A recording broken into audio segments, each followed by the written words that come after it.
Welcome to this episode of Who Gets the China? Today we're meeting with Kristin Zeid, who is a physical therapist working at a retirement community with older adults. I'm excited to learn more about how we can encourage the positive things that come from PT and know what to be looking out for with our aging parents. So, Kristin, thank you so much for being my guest today. Yes, thank you for having me. So I know we talked a little bit, and you work primarily with adults maybe in their 70s to 90s. You work with people who are in the independent living aspect of the retirement community, and then also people who are in the kind of more rehab side where maybe they're recovering from a surgery or a hospital stay, and then you're providing PT for them to help them on their road to recovery. Does that kind of sum it up pretty well? It does sum it up well. Yes. So tell me, how did you get into working with older adults? Yeah, it's not what I thought I wanted to do when I was in physical therapy school. It's not what I had my sights on, but over 20 years ago when I got out of college and was looking for a job, it was one that was available. I took it and I've been doing the same thing ever since. I did it a couple years in Indiana and then I've been doing it out here in Colorado ever since. And I even considered changing to a different setting at one point, but I find that I like this setting so much that I'm sticking with it. I love it because especially on the side of things where we are working with people who have had an incident where they find themselves in the hospital and then, they're not well enough to go straight back to their home. People come to us for a number of weeks, usually about 3 weeks, some people much longer and some people shorter than that, of course. But we get to work with people on a daily basis and really get to know them, know their family members. We get to know kind of what motivates that person. We're not always, of course, we're not seeing them at their best time. Mm-hmm. They've experienced something that they need help. But I enjoy kind of learning about that person and again what motivates them. And much of the time we're able to help them get back to home in some form or fashion, and that's incredibly rewarding. I imagine you probably meet a lot of really interesting characters. We meet a lot of really interesting characters. You meet incredibly interesting people who have lived so much of their life, and have a lot of interesting stories to tell. We also work with people when they unfortunately have to take a lot of pain medication and things like that. So we see all sides of things, and we a lot of times have family members coming to say, "Oh, I hope that my dad or my mom wasn't needing you today," and we really can kind of let it roll off because we know, people are, going through this time period. So we're here to help them through Well, that. that's nice. Yes, that's very gracious of you. I'm thinking about my kids coming out of wisdom teeth anesthesia and how funny that is. And now they want you to record them, right? Because they say crazy stuff. And this time our or the dentist was like, we don't allow that anymore. Oh, really? Yeah, he was like, we have them recover on their own so that they can't be made fun of later. I'm sure older people say some crazy things, at least speaking from my own personal experience with my own parents. Sometimes it's surprising what might come out of their mouth. What are things that people might not know about physical therapy and aging well? People don't always realize how much a physical therapist can probably help with, the normal things come to mind, an injury, pain, that type of thing. But something like balance or endurance, those are things that can diminish, you know, over time. And therefore, it could be harder to recognize. So I think that's where my mind goes, especially with the population that I work with.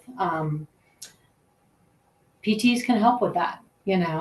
We can probably help quite a bit. We take objective numbers. There are different balance tests out there, of course, that can help you see your progress.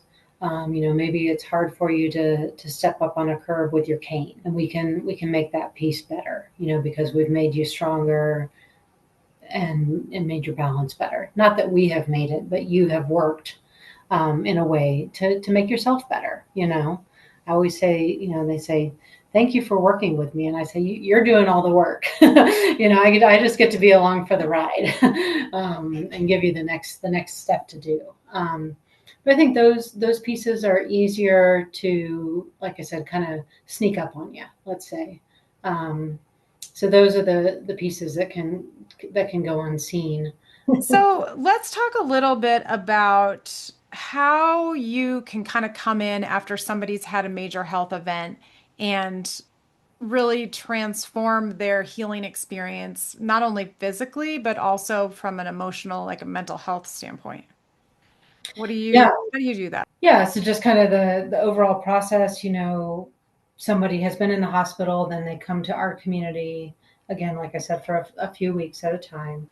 But that initial meeting that we're doing, we kind of do a formal evaluation, but we're finding out information from that person about, what they were able to do before. What kinds of things do they like to do, when they're not, when they're at home? Are they driving and going to the golf course 4 days a week? Or, is a big day making a couple meals for themselves and their spouse? And through that process, we can start to learn a little bit about what motivates that person. What's going to help to get that person home safely, and what's we're not always the people that they want to see walk into their room, because often what I'm asking them to do may not be comfortable, and Right. it's probably going to be hard. If they've had an injury of some sort, to get up and walk across, the room to the restroom may be really, really tough, when it wasn't a few weeks ago. And so just kind of getting to know that person, um, and talking through it with them Mhm. and letting them know, this is what we're working towards, and this is where you are now, but this is not where we anticipate you being in a couple days or a couple weeks. So kind of giving them hope, letting them know your goal is to get them back to the activity level that they were at, or maybe even enhanced. Absolutely. And, and even more, I can have some goals for them, but more importantly, knowing what their goals are, Mhm. and often things that will come up, for some people, their goal is just to get home safely. Some people say, I want to get home, but oh, by the way, my, grandson's getting married in 6 weeks, and I'd like to be able to get on a plane and make it to his wedding. Yeah. That really gives us something to shoot for Yeah. sure. Yeah. It's nice to have a specific goal when you can achieve it. It's nice to feel that you've gotten them to do the thing that they really wanted to do. Absolutely. Yeah, that's why I love doing what I do. My mom had lung surgery many years ago where she had part of her lung removed. And so after that, she had to be on oxygen and the recovery took some time, but eventually her doctor prescribed pulmonary PT. She goes to like the hospital, they have a cardiac unit and they work on exercises with them. And I mean, I will say it was a gigantic transformation in her, which she's really proud of. Yeah, She feels great about that, that she can get around without oxygen, her lung capacity is increased, and also she loves going there because now she has a little community of friends. There's the person who oversees it. His name is Glenn. I mean, we know about him because she's always telling us stories about how amazing Glenn is, and so it's kind of been interesting to see for me this like relationship. It's not just post surgery, it's a longer term relationship. But I would love to hear you talk a little bit about also those socialization and mental health benefits that you are able to help your clients achieve. another big advantage of working in a retirement community. We have the side of things where people come to us for a few weeks, but we also have residents who live here full time in independent living or assisted living, kind of whatever level they need. Um, and that is one of the things that's so neat about doing this type of work, is really being able to get to know people over the years. Mm-hmm. They may be living in independent living and have a sore shoulder, and we get to work with them and kind of get them through that piece and learn, more about them. And, and obviously, like you said, with your mom and Glenn, they learn a little bit about us too. Yeah. They're often asking us questions about our families and our kids and things like that. And we work where they live. So it's nice Right. to be able to run into people in the hallways, even if we haven't seen them in a little while, and check in with them and see how things are going. A big part of it is that socialization piece. You can put in a lot of exercise, but the part that maybe keeps you coming back is, or makes you look forward to it, is Yes. the person who you're working with or working around, other people who are there working out as well. It's so true. And I'm thinking about my dad, who he's 90 and he's had some stability issues, like, hip pain, things like that. And he started working with a PT. So great, right? He liked to go. He was happy to go visit with her. And I think for him, there was that social connection also. And then as the insurance ran out, he stopped going. And he even admitted to me, like, oh, it'd be good for me to get back, not only just for the physical benefits, but I like, connecting with my physical therapist. She's great. She's super fun to talk to. So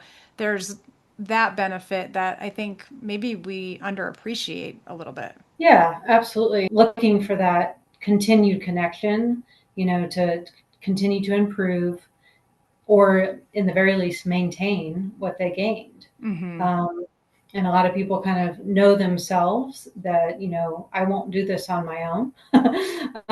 So I'm going to Me, schedule it. that's Yeah. me. I'm going to schedule a time with you, weekly or a couple times a week, to come and work with you. What I always tell the people I work with is the best exercise program is the one that you're going to do, that you're going to follow through on. And for some people, for everybody, that looks a little bit different. Some people are very disciplined, will get up, do their shoulder exercise program at the same time every day before they eat their breakfast, after they have their cup of coffee. Other people need to schedule that time, whether it's going to a group class. My mom, for many years, preferred to do her exercise at home, but recently she's gotten into a class that she likes, Hmm. and that's perfect. Um, and for other people, it's taking a walk, every evening. um, I see a gentleman who walks around our neighborhood every evening about the same time. Always give him a good wave. It's amazing what the people of this generation have lived through. Yeah. um, and that's another reason I love doing my job so much, is to hear things that they have lived through. And for me, I've got two teenagers. It sometimes gives us some perspective, right, of Yeah. what we are concerned about in this moment may not be that big of a deal. And these older adults have lived through so much in their lifetime.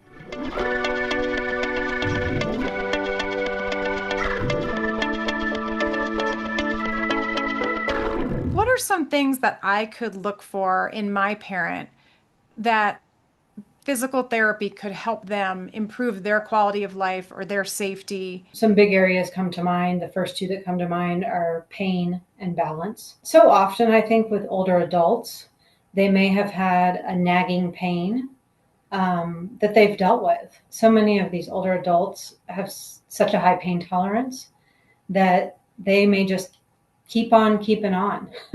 But as caregivers, we may notice things that they were able to do before that they can't or don't do now. I'll give you an example. We were home in Louisiana visiting my parents.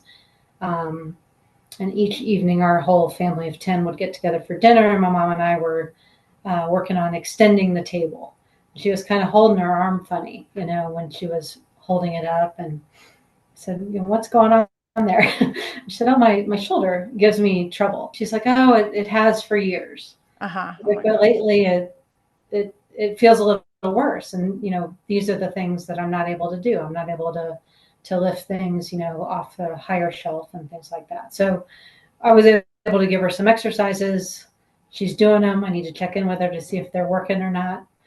But things like that, Yeah. if you notice that a parent or a loved one isn't able to do things now that they were able to do before. I'm thinking about my friend. She was telling a story about her dad was walking down the stairs backwards. And they were like, oh my gosh, is he having a cognitive issue? Like, what is going on? Why is he walking down the stairs backwards? And then when they Yeah, asked more about it, it was just because some muscles in his legs were bothering him, and it was easier for him to walk down the stairs backwards than the right way. But I think they were nervous, like that doesn't feel safe, right? Like you could very easily fall down the stairs or whatever. So, I mean, that might be a very obvious sign that there's pain or something that needs addressing. But a lot of times it's, like you said, it's more subtle. It's just something that maybe they no did normally in the past that all of a sudden you notice they're not doing, or it's not going well. Absolutely. Yeah, it can be so subtle. Obviously an acute pain that you didn't have before, I think all of us would probably go get that checked out. But I think, kind of what we're looking for is kind of those more subtle things. Another big thing is maybe not having the energy levels to do Mm. what they were able to before. And I'll kind of rope that balance piece in with this. Your parent used to go to your son's, sporting events and had no problem walking, a few hundred yards across a grassy field, but maybe, they're coming up with more and more excuses of why they don't want to do that, or they know a specific location works well for them because they can park close and it's an easier walk. Noticing some of those, maybe they used to always go out to a certain restaurant with a group of friends, but because the distance to get to the restaurant is too far, they're starting to kind of limit themselves. And I would look for those things Hmm. because to me, going to that sporting event or going out to dinner with friends is something that in the past has probably provided them good quality of life. And those are the things that I would think that we want our parents to be able to continue doing, at least in some capacity. This is Yeah. hitting so home for me. So I need you to give me some coaching because my dad was out here for my nephew's high school graduation, and it was at the university stadium. And kind of exactly what you're saying of, you know, normally he would be able to walk that walk, but when we got to the grassy, it was a little bit far, the parking, and then it was a little bit grassy, and then there was a little bit of stairs into the stadium and sidewalk that maybe wasn't perfectly even. And so I really noticed that he was weaving and not stable. And I mean, I said to him, like, Dad, I think let's sit down. You're not looking that stable.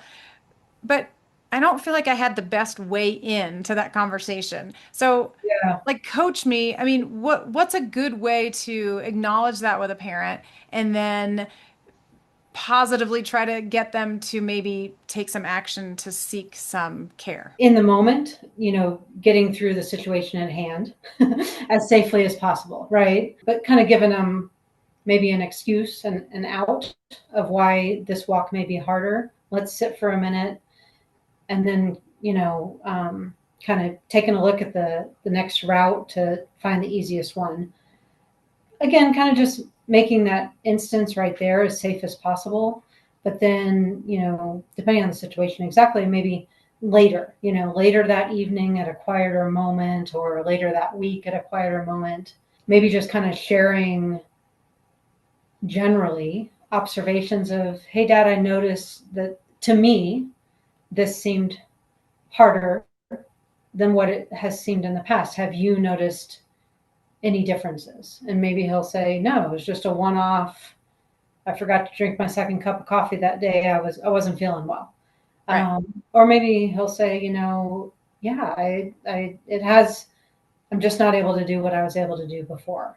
Those conversations are tough. I always, I always come back to the fact that our parents, they, unless they have a big cognitive issue, they are their own decision makers. Right. That's such a good point. Yep. They get to lead in any decisions.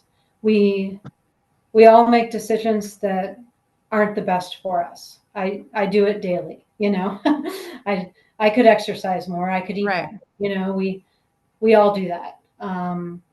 So and our parents have been making their own decisions for their whole life. So they get to continue to do that. So I think having a discussion about what they want and if there are things that we can guide them towards within their permission and desire to do so, that's where my mind goes.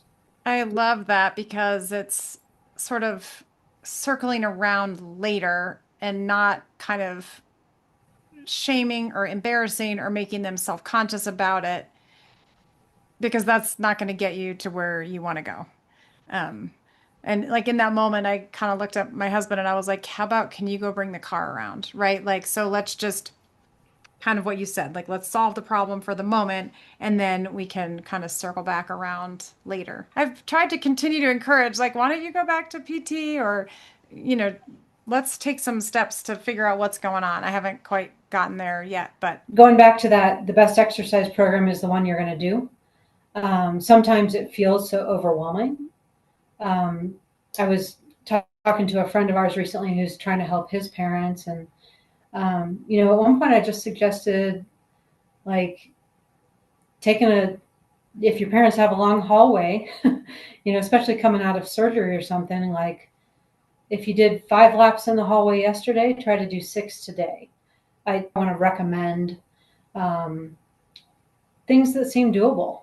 yeah. If we put too many obstacles in front of us, it's easy for any of us to not do it that day. So sometimes just walking one more mailbox down the street can be an improvement, and that's okay. Because maybe the next day you'll walk one more, Right. and then you're working towards that goal. We were talking about doing things that seem doable and then just setting a reasonably next level goal, right? Like to the next mailbox, the next quarter mile, one more Yep. something, that can kind of show some improvement slowly, but over time. Absolutely. I think so often, especially older adults and probably all of us, when we've gone, we think back to what we were able to do 6 months ago. And we want to be there immediately. And it's when you're in it and you're living it, it's hard to notice the small gains. Often with what I do at work, because we're working with people daily, I will reference kind of that first time that I saw them. And I said, do you remember that first day when I came in and all we were able to walk was from your chair to the bed? It was about 10 feet. And now you're walking down a 150-foot hallway. Um, you know, that's a huge improvement. And they'll say, no, I don't remember. And not because their cognition is poor, but Right. because it's been a lot and they're not thinking about what they were able to do or not do 3 weeks ago. Another example is my dad had needed to have a heart procedure in June. And then we just went and visited again in July, and he's doing so much better. But because he's living it every day, he doesn't see all that progress. My brother made a comment about just some of the things we were able to do as a family, and he said he wouldn't have been able to do that a week ago. And I said, tell him that, because it is hard to see it when you're living it hour to hour and day to day. Right. You don't notice the small gains, like you said. So having somebody else point that out and be encouraging is is really powerful. That's for Yeah, all of us, especially for them, to kind of keep them motivated and keep going. yeah, and to try not to compare to what they were able to do a decade ago. Making a more recent comparison to see the improvement versus trying to focus on what you can no longer do, I think is harder as we get older, right? Like my dad finally had to give up his golf club membership at 90. He admitted that that was a really hard emotional decision to make because it's such a thing that's been part of his life for 70 years. But Right. now in today, trying to really be like, hey, dad, you know what? Today you walked a mile and a half. That's amazing, right? 2 months ago, you couldn't even get to the path. So shifting that perspective, I think, is hard, but probably really important. And hopefully those improvements are, also transferring to better quality of life things. Right. Hopefully he's getting out and about, maybe not playing golf, but still maybe going to lunch with those golf buddies. Right. Let's talk a little bit about kind of your role in helping families navigate care decisions. Can you talk a little bit about how you can kind of get involved in some of those decisions?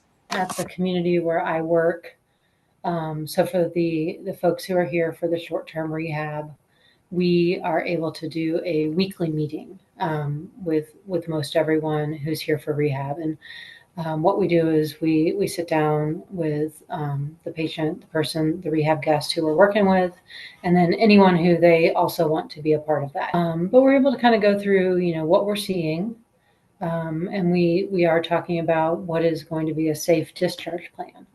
And that's we're leading with whatever their goal is.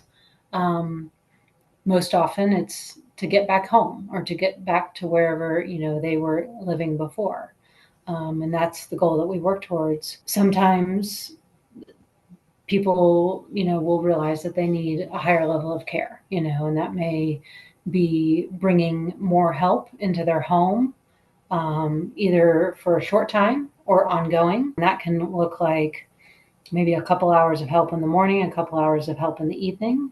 It can look like bringing somebody in, for more consistent, time blocks, 6 to 8 hours, that type of thing. But we, talk through that with them of, these are the things that you're able to safely do on your own. These are the things that we recommend to have help with and how that can look. Here at our community, for some people, that may look like moving from independent living to assisted living. And those are hard conversations to have. Mm-hmm. After assisted living, kind of the next level of care is long-term care, where you have a nurse available to you 24 hours a day. And what we do is, obviously talk with the patient resident who we're working with and kind of offer the options. We make recommendations on how much help we think they need.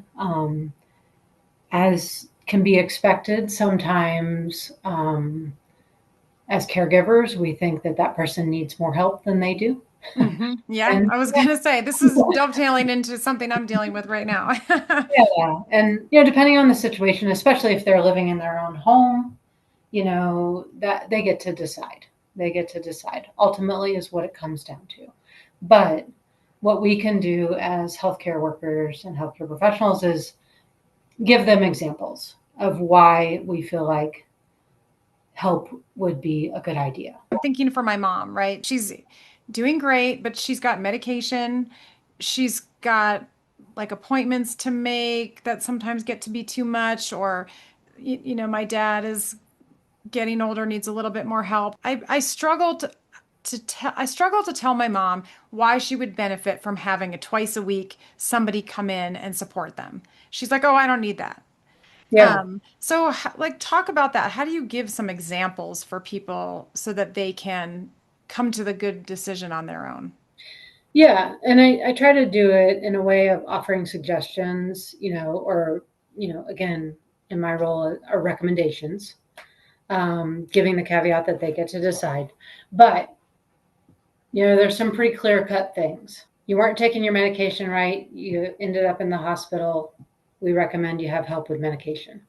It's not always that clear cut, right? We have some different kind of tests or discussions we can have on the medication piece of, are you really understanding what you're taking and when? And then do you feel like you need help with that? There are lots of ways to help with medication. Setting up pill boxes, obviously. These days, there are automated pill boxes that kind of give you a ring or an audible reminder. Mm-hmm. Having a family member call or text and say, did you get your morning medications in? That type of thing. Getting, helping them get, after my dad's recent procedure, he's so organized, but he essentially has a spreadsheet, that because of the medications he needs to take at certain times a day that are time dependent, that's what he has decided to do. And, Mm-hmm. we work with people who have a system where they keep it in their cabinet, and they've worked out a system that works for them. So often we'll start with, what system do you use and do you feel like it's working? Again, some people have the insight to say, no, it's not working. But obviously the harder conversations are when we as caregivers feel like it's not working and the person feels like it's working just fine. On your broader question, I know I kind of delved into the medication stuff there, but so often we are recommending help, especially with showers. If you're not feeling safe yet in the shower, coming out of the hospital and skilled rehab, if they're coming to help you with the shower, then, oh, by the way, they could also throw in a couple loads of laundry with you and get your lunch prepared. Somebody who's coming in to help them could help with those bigger tasks of, kind of doing more like a deep clean of a certain area or organizing a certain area. Some of those bigger tasks that may feel too overwhelming Yeah. on your own. But, Yeah. coming out of the rehab portion, we're usually making more recommendations around, like you said, the medications, showers, safety, meal prep, that type of thing. I love thinking about some of those other things that are things you just don't really want to do, right? Like Right. laundry. I mean, maybe you can do your clothes, but like washing your sheets is a real pain in the neck and making the bed. And, um, what are some of the other things that don't feel so medically driven? I think is kind of a little bit where I've been able to get some buy-in from my mom. I mean, she's still not there yet, but I've tried to say like, well, what if, somebody could make a dinner here and there, or there's some other things that people could do to assist you. Nobody's saying you're not capable, but I think at this point in your life, you've earned a little help.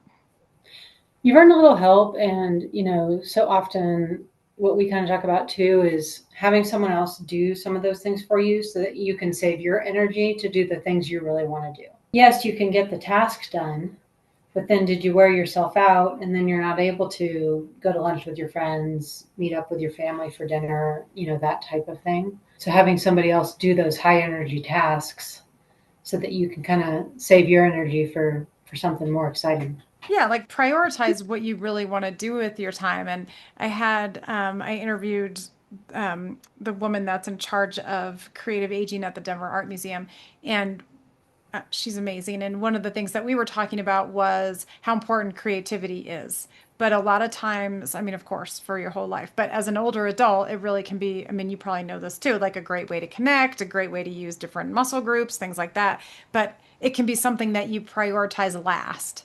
And kind of what I hear you saying is, if you have somebody else to take over making sure your medication is working or some of these other things, like that's a way to free up your time so that you could do the art or go to the chorus class or what are those things that feed you that you want to do. And another good task to give to somebody else is grocery shopping, Oh, unless you love to do it yourself. But yeah. can I give it to somebody?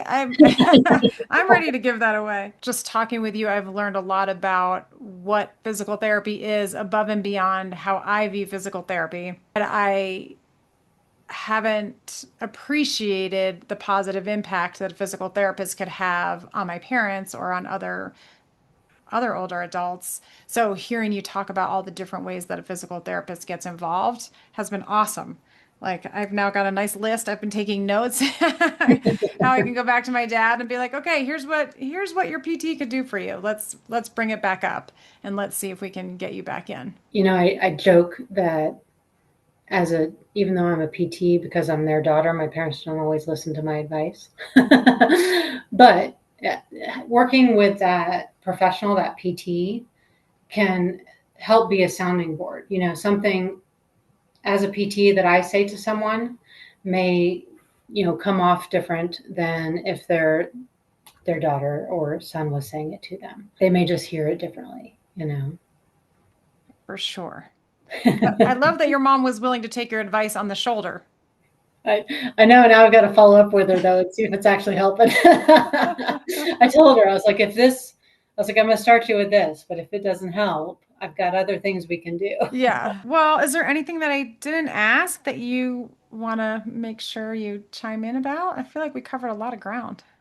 Yeah, I feel like we did too. Yeah, I'll probably think of something I forgot to say, but.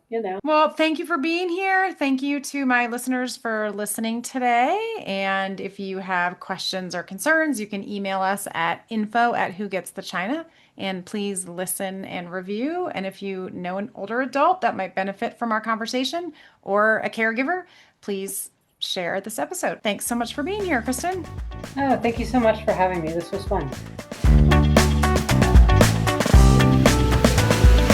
Who Gets the China is written and hosted by Kirsten Mao, produced by Aaron Bryce of Blue Ogden Productions. Our theme music is composed by Greg Fellman of Wind Sand Productions. Our cover art is by Jen Beam of Gigawatt Studio. For more stories and expert advice, follow along on Substack or at www.whogetsthechina.com. If you enjoyed this episode, please share it with someone who might appreciate the conversation. And don't forget to rate, review, and subscribe wherever you get your podcasts. Until next time.